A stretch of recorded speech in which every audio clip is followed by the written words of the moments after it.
So today's the 19th.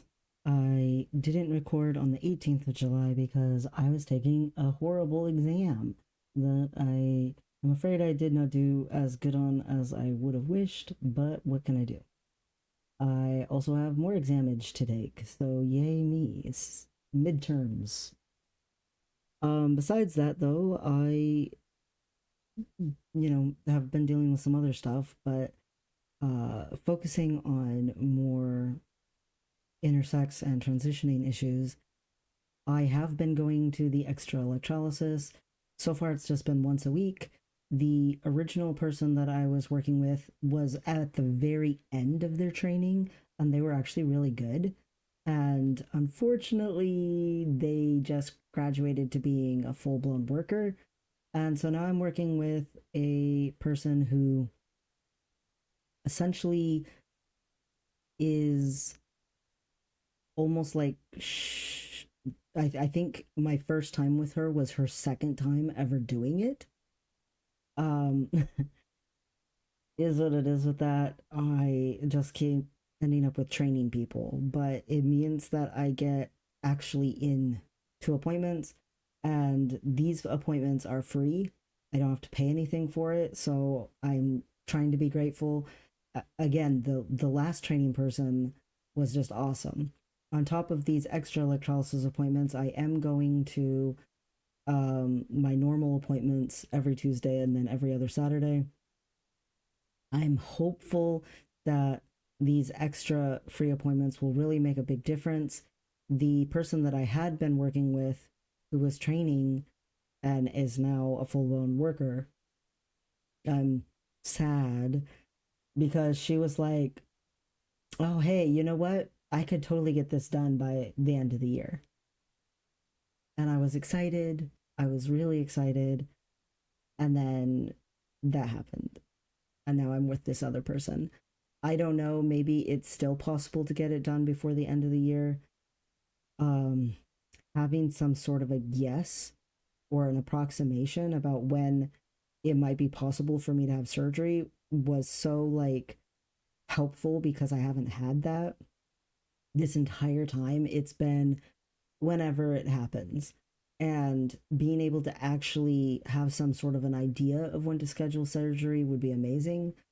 I did get my birth certificate back in the mail and my passport. So thankfully that's here. I did have to deal with that my letters are expired. So I'm going to have to get new letters. Thankfully, I've talked to one therapist already who said she'll do it. And the other one, I expect fully that she'll do it. I talked to her like Thursday. As long as I have both of those, oh yeah, sure, I'll do it. I can schedule an appointment with my surgeon, hopefully to do a checkup, see how much weight I need to gain because I've lost a little weight and I've been trying to gain some of it back and eat ice cream and stuff, especially since it's hot out because it's summertime. But yeah, I'm not really gaining very much weight and I need that to happen. But I have been mostly focused, especially this week, on midterms. It's been a lot. I do need to get a lot of things done still, and yeah, I'm very stressed. But overall, with electrolysis, I'm still pretty happy and I'm still pretty grateful. Even though it was the second time that she'd ever done electrolysis ever, the person who owns the place, who has been, doing electrolysis for over 11 years, she actually did it for a little bit. And so I feel like it made up the difference between, this person who got like, 5 to 10 hairs versus this person who's just like, oh my God, it was so impressive. A significant improvement in quality over the other place that I've been going to that's accredited. Like she was getting the hair so fast and so thoroughly and so painlessly. It was extremely efficient. And I had no bruising or bumping or anything like that. And I'm so used to training people. It's weird to be like, oh, wow, look, this whole section of my arm, just there's no little bumps there, you know? So that was nice. But I don't know if she's going to do that every time. We'll find out. I am just super grateful to be able to go at all, even the once a week though, because man, it gives so much hope. It really does. Hopefully, it continues to go well, and hopefully, the estimate goes back to being before the end of the year that maybe I could have surgery. I really, really, really would be so relieved by that. To have some sort of a guesstimation of when it's actually going to possibly happen, to have some sort of an idea of which quarter I'm going to be taking off from college, when I'm going to be bedridden, like when I'm going to be doing physical therapy. It would be really helpful to have some sort of even estimate, some way to gauge that at all. So hopefully stuff goes forward and everything well, and I can get everything taken care of. We'll see. The rest of life kind of stressful at the moment, but I'm doing what I can as I can.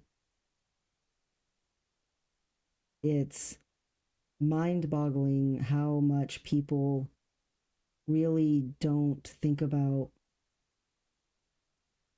how hard it is to go through all these hurdles just to be able to get to surgeries and feel like you're allowed to exist. Like I had to write a thing for an essay for one of my classes, and they wanted to know about different types of privilege and everything, and I was explaining that marriage was a privilege for forever for LGBT plus people, and that there's so many, you know, different types of research that all basically go in the same direction as when you're married, it's a financially sound decision. You end up with way more than being not married, as long as you don't end up in a horrible divorce. And even then, the majority of the time, someone still makes out like a bandit, and then the other person is dropped.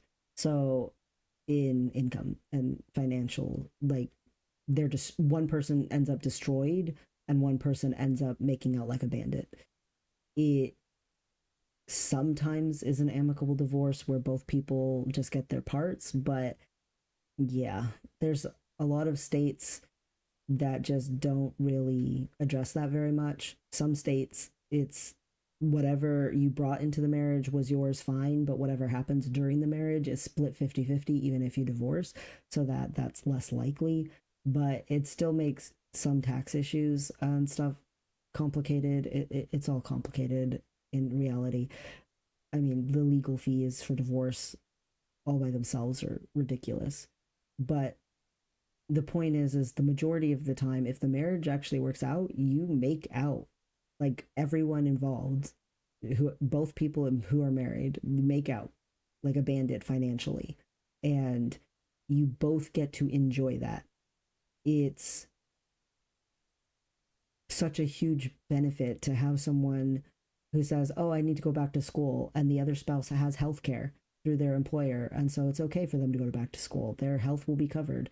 They've got all these, hormone replacement therapies or whatever. As an LGBT plus person, they can't risk losing health care, but now they have the option to go back to school. The other person can take up, financial burden for a little bit until you can help contribute back the person who's going to school. Or maybe one person wants to start a business and be an entrepreneur, and the other person can help, make sure they don't end up in a bad strait while the business gets started. Like there's so much benefit to marriage financially, even besides taxes. And next year will be 10-year anniversary of gay marriage even being legal. Like it's not even been a full decade yet.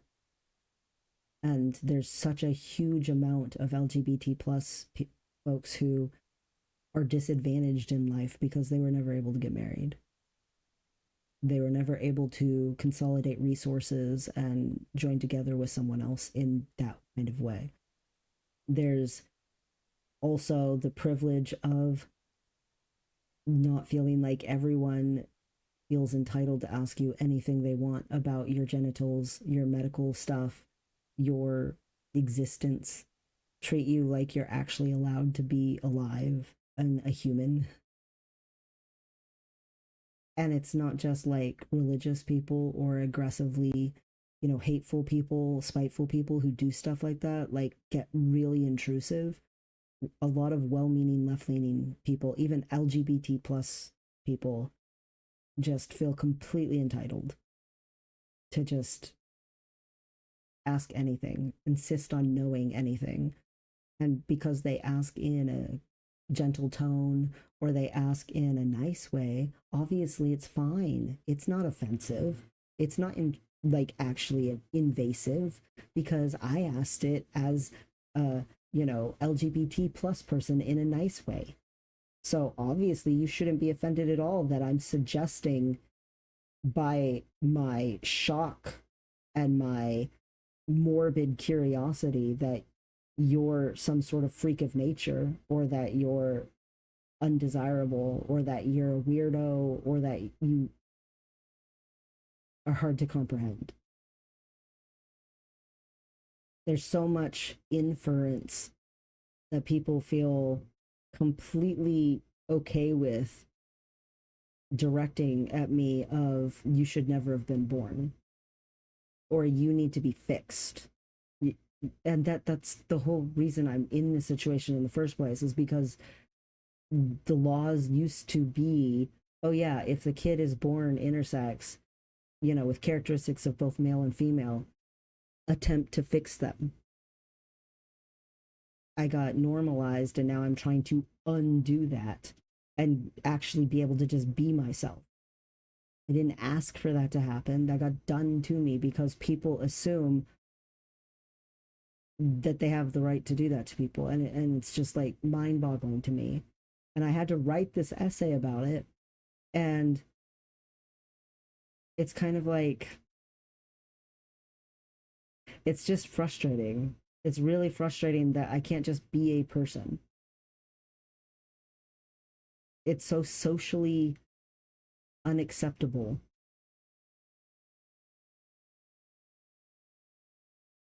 I feel like once I have the surgeries, at least I'll feel whole.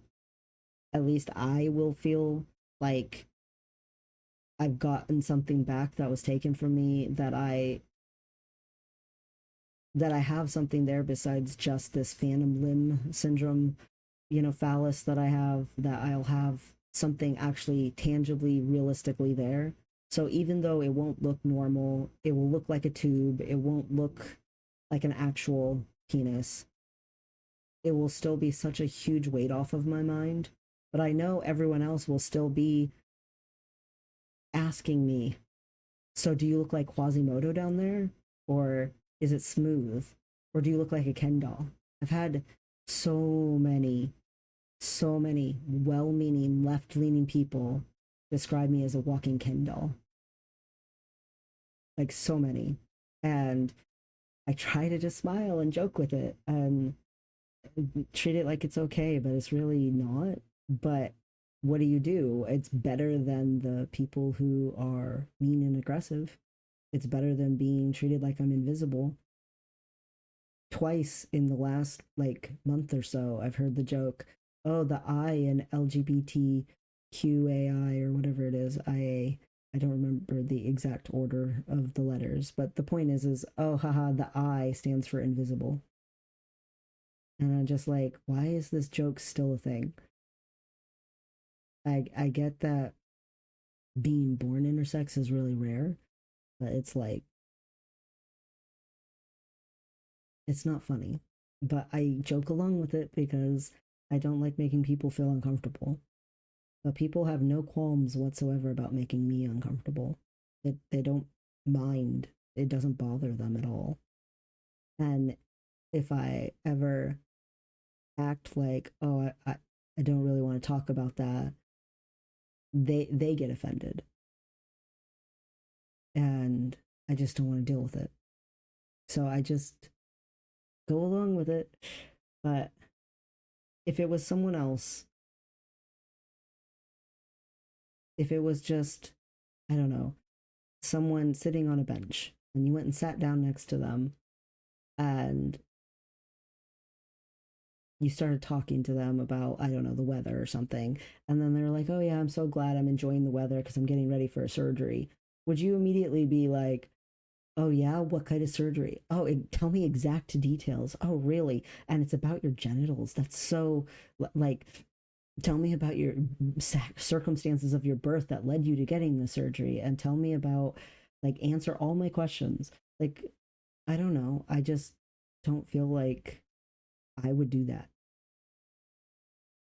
I don't feel like that would be socially appropriate. But people feel like that's socially appropriate with me. I don't know. Anyway,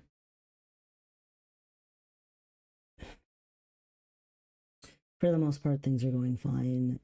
I just have a lot on my plate. That's really the biggest stressor. It's more of like a constant gnawing irritant that people feel entitled to information, but it's not actually like the end of the world or something. It's just tedious.